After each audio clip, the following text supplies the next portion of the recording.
उन्होंने एक problem solving question पूछा था कि यदि एक कलेक्टर है और यदि उसको थप्पड़ मार दिया जाए तो कई सारों को करियर का डिसाइड ये नहीं रहता कि बाद में समझ में आता है कि मुझे करना क्या है आखिर में। मैं ये बोलना चाहती हूँ कि जो जिस फील्ड से है वो उसी फील्ड से ग्रो करे तो उसके लिए बेस्ट होगा। मम्मी का बहुत सपोर्ट रहा है मेरे में ऑल टाइम। बस मैं पढ़ती थी तो मम्मी सब कुछ मेरे हाथ में लाके देती थी, तो मतलब जो आज मैं यहाँ पे हूँ मेरी मम्मी की वजह से। हर इंसान यहाँ तक आ नहीं पाता है। मैं यही बोलूँगी यदि आपके पास कैपेबिलिटी है, आपका ड्रीम है, तो डेफिनेटली उस चीज को अपने पैशन में लेके आइए।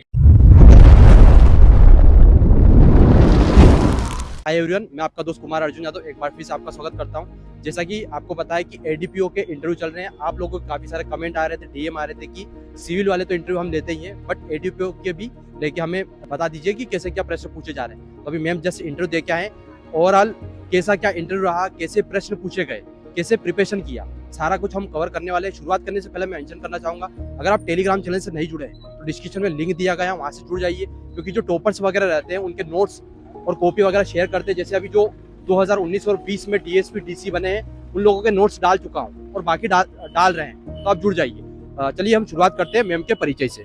शिल्पा दिवाकर है। कहाँ से आप? मैं मंडला जिले से हूँ। मंडला जिले से। हाँ। कैसा क्या रहा इंटरव्यू? मेरा इंटरव्यू अच्छा रहा। शुरुआत कहाँ से हुई? शुरुआत मेरे रोल नंबर से पूछा गया था उनका, तो रोल नंबर मैंने बताया, उसके उन्होंने रिपीट किया रोल नंबर को, और फिर उसके बाद लॉ से रिलेटेड क्वेश्चन पूछे, जैसे कि 447 हो गया, 133 इंडियन एविडेंस एक्ट, और मेरी हॉबी से रिलेटेड पूछा, जैसे कि मुझे स्पिरिचुअलिटी पसंद है, तो उन्होंने पूछा कि कौन कौन सी बुक्स पढ़ते हैं, और फिर उन्होंने बोला इस चीज़ को आप कंटिन्यू रखो। और एडीपीओ के आगे मतलब उन्होंने एक प्रॉब्लम सॉल्विंग क्वेश्चन पूछा था कि यदि एक कलेक्टर है और यदि उसको थप्पड़ मार दिया जाए तो कौन कौन सी धारा लगेगी। तो ये सेवक के विरुद्ध, जैसे यदि उनको फती हुई है तो 323 वगैरह धारा लगेगी, और अन्य यदि उसकी कंटेम्प्ट वगैरह की तो लिप्सिको के विरुद्ध जो अपराध होते हैं वो भी उनमें लग जाएंगे। और बाकी तो ये है कि जितना आप पॉजिटिव रहेंगे तो उतना अच्छा रहेगा, कॉन्फिडेंस रखना है, क्योंकि जो हम मॉक वहाँ देते हैं वो इससे बहुत डिफरेंट रहता है। यहाँ पे इतना फ्रेंडली एटमॉस्फेयर रहता है कि आप आराम से इजीली आप आंसर दे पाएंगे। वहाँ से मॉक से काफी कंफर्ट कर देते हैं आपको, कंफर्ट जोन। बहुत कंफर्ट, ऐसा लग ही नहीं रहा था कि मॉक चल रहा है वहाँ पे। प्रिपरेशन जो कब से स्टार्ट किया था और कितना समय हो गया इसमें? मैंने 1 साल तैयारी किया है। एक साल। हाँ। मीडियम कौन सा आपका? मेरा हिंदी मीडियम है। हिंदी मीडियम। हाँ। क्या डिफरेंट लगता है आपको इंग्लिश मीडियम में और हिंदी मीडियम को लेकर कि यार कुछ हिंदी मीडियम वालों को फायदा या फिर इंग्लिश मीडियम वालों का? एक्चुअली लॉ एक ऐसी फील्ड है जिसमें लैंग्वेज बैरियर का कोई प्रॉब्लम नहीं है। दोनों ही लैंग्वेज में आपको कमांड आना चाहिए, जितना हिंदी है जितना इंग्लिश है, क्योंकि आप लोअर जुडिशरी में काम करोगे तो वहाँ तो हिंदी चल जाएगी, लेकिन हाई कोर्ट और सुप्रीम कोर्ट के जजमेंट्स को लेके यदि बात की जाए तो वहाँ तो इंग्लिश के ही रहते हैं, तो वहाँ पे इंग्लिश की भी आपको समझ जरूरी है। क्या लगता है आपने जहाँ से पढ़ा था, जैसे पढ़ा था वैसे प्रिपरेशन किया था, क्या वैसे ही प्रश्न हुए आपसे या फिर उसके अपोजिट ही हुआ? जैसे मैंने मतलब उम्मीद किया था इंटरव्यू में क्वेश्चन कि बहुत ज़्यादा जीके, करंट अफेयर्स ये सब पूछा जाएगा, ऐसा कुछ भी नहीं पूछा गया। अपने डेफ्स को बहुत अच्छे से तैयार कीजिए। सिचुएशन बेस्ड प्रश्न हो सकते हैं जो कि आपसे हाँ, प्रॉब्लम सॉल्विंग क्वेश्चन हो सकते हैं, और मतलब और उससे पूछ सकते हैं कि कौन सी धारा इसमें लगेगी, तो ये क्वेश्चंस आपके। कोई रिसेंटली चर्चा में हो उससे संबंधित कोई प्रश्न हुए, कोई योजना हो? करंट अफेयर से रिलेटेड कोई क्वेश्चन नहीं। गवर्नमेंट से रिलेटेड भी कुछ? गवर्नमेंट से भी कोई क्वेश्चन नहीं हुआ। आपकी प्रिपरेशन या से रिलेटेड या फैमिली से रिलेटेड या हॉबी से रिलेटेड? हाँ, मेरी हॉबी से रिलेटेड पूछा गया था कि उन्होंने पूछा कि यदि मतलब जैसे आप एडवोकेट, पहले तो नहीं ये क्वेश्चन किया कि आप प्रैक्टिस कंटिन्यू करना चाहती हैं या नहीं, तो मैंने कहा सर डेफिनेटली करना चाहती हूँ। फिर उन्होंने बोला कि आपने प्रैक्टिस सर्टिफिकेट लगाया नहीं, तो एक्चुअली मेरा एक्सपीरियंस था नहीं 2 साल का, इसलिए मैंने लगा नहीं पाई।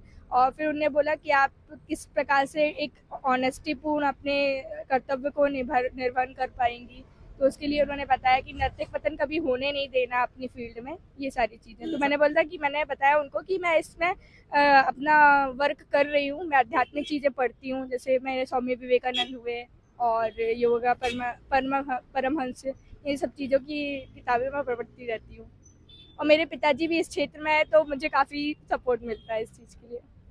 प्रिपरेशन शुरुआत किया था तो क्या पहले से था आपका डिसाइड कि मुझे इसी फील्ड में जाना है, या फिर बाद में डिसाइड हुआ ग्रेजुएशन बाद कि मुझे इस फील्ड में जाना है? क्योंकि कई सारों को करियर का डिसाइड ये नहीं रहता कि बाद में समझ में आता है कि मुझे करना क्या है आखिर में। नहीं, मेरा तो फिक्स था कि मुझे कोई एक अलग स्ट्रीम लेना है, तो मैंने 12th के बाद से ही मैंने BLLB ऑनर्स किया है, और मेरे को ये था कि मुझे लाइफ में कुछ करना है, इंडिपेंडेंट होना है खुद में, मतलब किसी पे डिपेंड नहीं होना है। और लॉ एक ऐसी फील्ड है जिसमें हम हर रोज कुछ ना कुछ सीखेंगे, हम नई जानकारियाँ प्राप्त करेंगे, तो मुझे ये फील्ड बहुत अच्छी लगी। और मैं ये बोलना चाहूँगी कि जो जिस फील्ड से है वो उसी फील्ड से ग्रो करे तो उसके लिए बेस्ट होगा। अगर कोई शुरुआत करना चाहता है, एडीपीओ के लिए प्रिपरेशन करना चाहता है, कोई बिगिनर है, वो शुरुआत करना चाहता है, उसको आइडिया नहीं है कैसे प्रिपरेशन करे, तो कैसे शुरुआत करनी चाहिए? सबसे पहले उसको सिलेबस देखना चाहिए। सिलेबस, यदि उसको सिलेबस याद होना चाहिए कि क्या क्या सब्जेक्ट हैं। जितने बार रिवीजन करोगे आपको उतना ही बेनिफिट मिलेगा। टेस्ट सीरीज बहुत ज़्यादा इंपॉर्टेंट होती है। टेस्ट सीरीज डेली आप लगाओ, उसको एनालाइज करो। केवल टेस्ट सीरीज लगाना इज नॉट इम्पॉर्टेंट, उसको एनालाइज करना बहुत जरूरी है। ये आपकी मम्मी जी है क्या? हाँ, ये मेरी आप मम्मी कुछ है। बोलना चाहेंगे? आपकी बेटी इंटरव्यू देने आई है तो आ जाइए। हाँ? नहीं तो मेरी मम्मी का बहुत सपोर्ट रहा है मेरे में ऑल टाइम। बस मैं पढ़ती थी तो मम्मी सब कुछ मेरे हाथ में लाके देती थी, तो मतलब जो आज मैं यहाँ पे हूँ मेरी मम्मी की वजह से हूँ।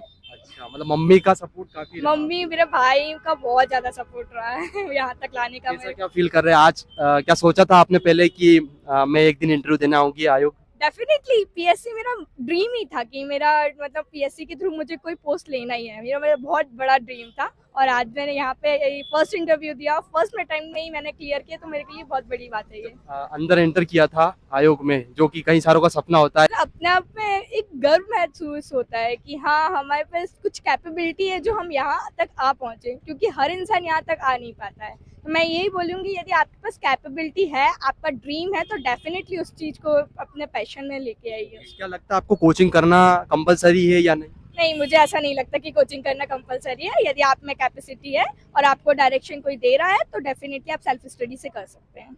इंटरव्यू में देते वक्त आपसे कोई गलती हुई जो ना होनी थी, जो कि एस्पिरेंट जिनका होने वाला है वो ध्यान रखें?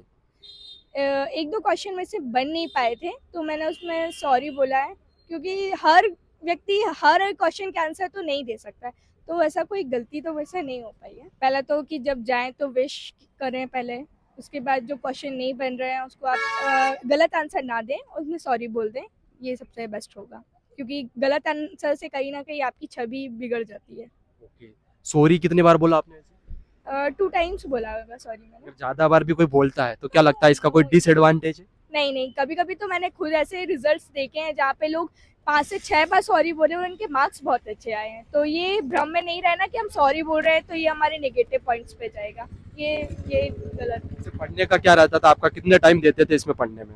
एग्जाम टाइम तो कभी कभी मेरा 14 आवर्स तक का रहा है। हाँ, 14 आवर्स रहा है।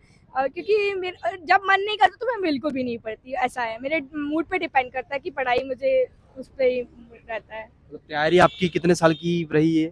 ये मान लीजिए 1 साल की तैयारी। 1 साल में हो जाता है? हाँ, आराम से हो जाता है। यदि आपने ठान लिया है तो इसको पूरा करिए, और ऐसी कोई भी चीज़ इम्पॉसिबल नहीं है जो नहीं हो सकती। एवरीथिंग इज पॉसिबल यदि आप में कॉन्फिडेंस है और आप में कुछ करने का जुनून है तो। Okay, thank you so much. जो भी एस्पिरेंट देख रहे हैं उनके लिए इंटरव्यू बेनिफिट होगा, जो भी प्रिपरेशन कर रहे हैं कैसे क्या प्रिपरेशन करना चाहिए अगर कोई स्टार्ट करना चाहता है, और उनका इंटरव्यू उनके लिए भी बेनिफिट होगा कि कैसे क्या आपको ध्यान रखने की आवश्यकता है।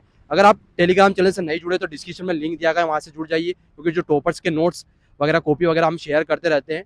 और आप देख सकते हैं टेलीग्राम पे आप साइड में जो स्लाइड चलती है उसमें 3000 लोग हमारे साथ जुड़ चुके हैं, तो आप भी जुड़ जाइए। और चैनल पर नए हो तो चैनल को सब्सक्राइब कर दीजिए और वीडियो को लाइक कर दीजिए, क्योंकि आपको पता है कि मैं सिविल वाले इंटरव्यू लेता हूँ और एडीपीओ की आप लोगों की डिमांड के अनुसार मुझे लेना पड़ रहा है।